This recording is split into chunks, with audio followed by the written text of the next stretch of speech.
అలాగే మా పెద్దన్న అశోక్ అన్న కూడా స్పెషల్ ఆఫీసర్ సన్మానం చేస్తున్నారు.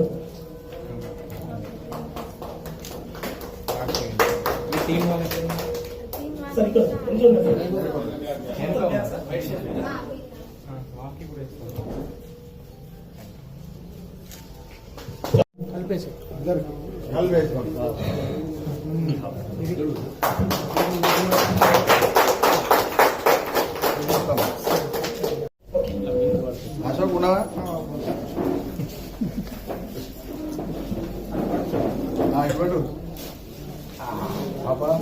గట్టిగా చెప్పండి ప్లీజ్.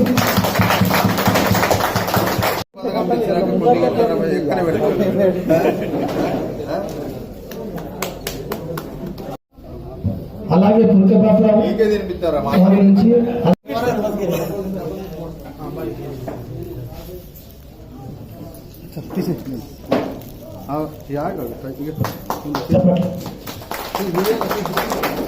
అలాగే మడాయి దత్తు గారు, మడాయి రజనీకాంత్.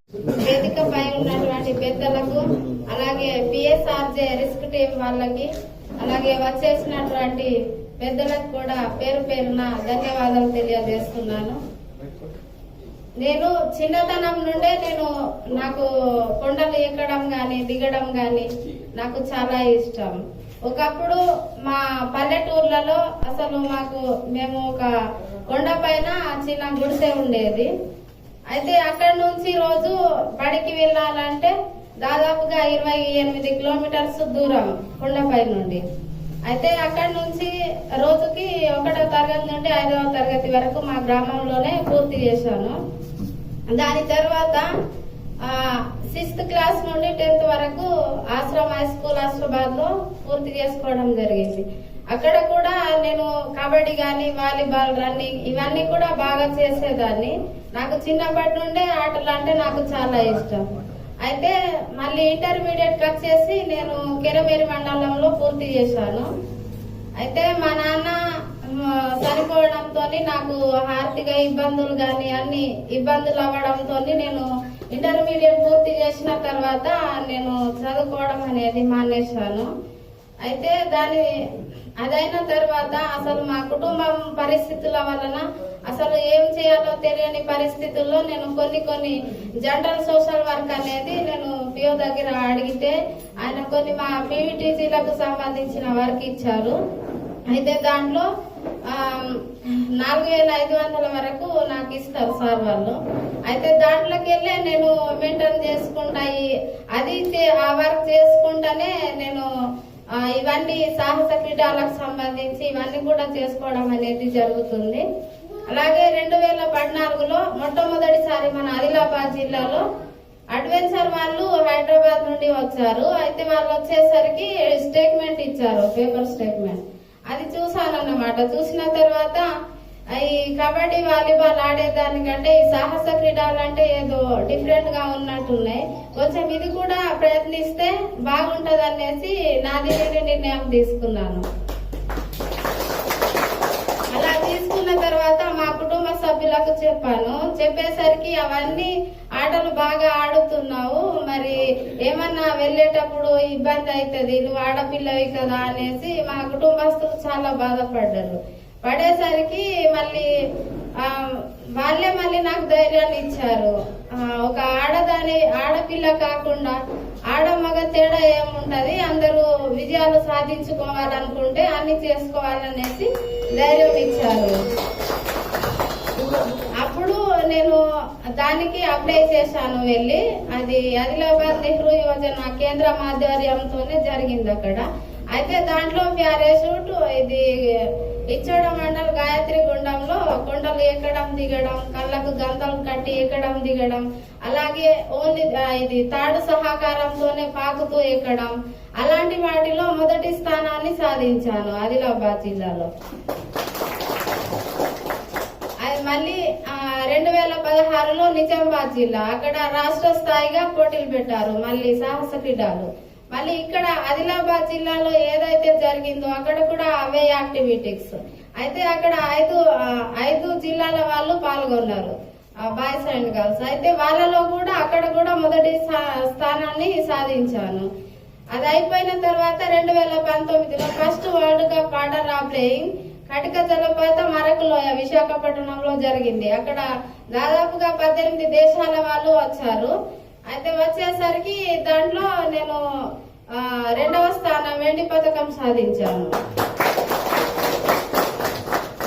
మళ్ళీ అది అయిన తర్వాత నాకు ఈ అమ్మాయి ప్రతి దాంట్లో బాగా ఇట్లా అంటే బాగా ఇంట్రెస్ట్ గా చేస్తున్నది. మిగతా వాళ్ళు అందరు రిటర్న్ వెళ్ళిపోతున్నారు కానీ ఈ అమ్మాయి మాత్రం ఓడిపోవట్లేదు.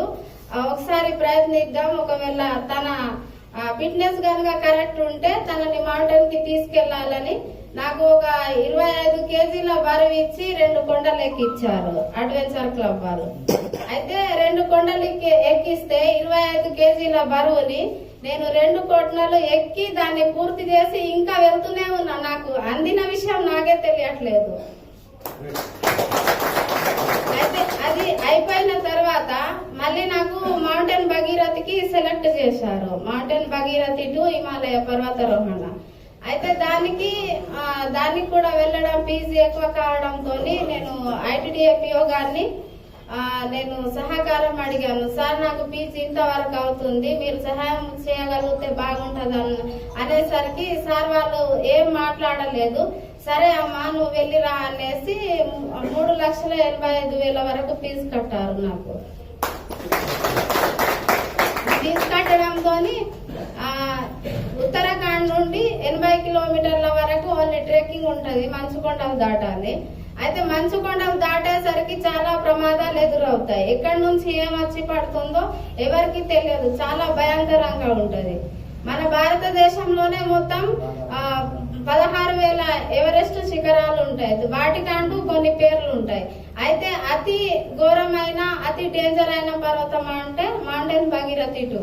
ఒకప్పుడు ఎన్టీ రామారావు అప్పుడు ఎలక్షన్ లో ఉన్నప్పుడు గతంలోనంట ఎవరు వెళ్లారంట, సారే పంపించారంట. అయితే పంపించేసరికి ఆ బ్యాచ్ అంతా తిరిగి రాలేదంట, ఒక్కరు కూడా ఎక్కేసరికి వాళ్ళ సవాలు కూడా దొరకలేదంట. అయితే దాంట్లో నేను మన ఉమ్మడి ఆదిలాబాద్ జిల్లా నుండి ఒక ఆదివాసీ దాంట్లో పుట్టి పెరిగిన ఆమెని నేను అక్కడ వెళ్ళి 6,512 మీటర్స్ ని పూర్తి చేసి రావడం జరిగింది.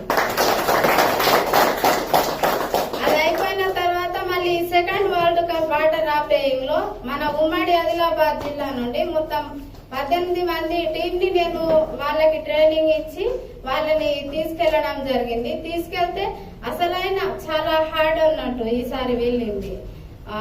అయితే వెళ్ళిన తర్వాత ఈ సౌత్ ఆఫ్రికా, ఆంధ్రప్రదేశ్, తెలంగాణ, అయితే తెలంగాణకి పెట్టారు.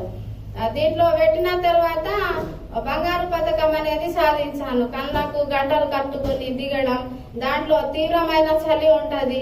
అయితే దాంట్లో కొండపై నుండి దాదాపుగా 400 మీటర్స్ 30 అడుగుల పై ఎత్తు నుండి మనం కిందికి దిగాల్సి ఉంటది.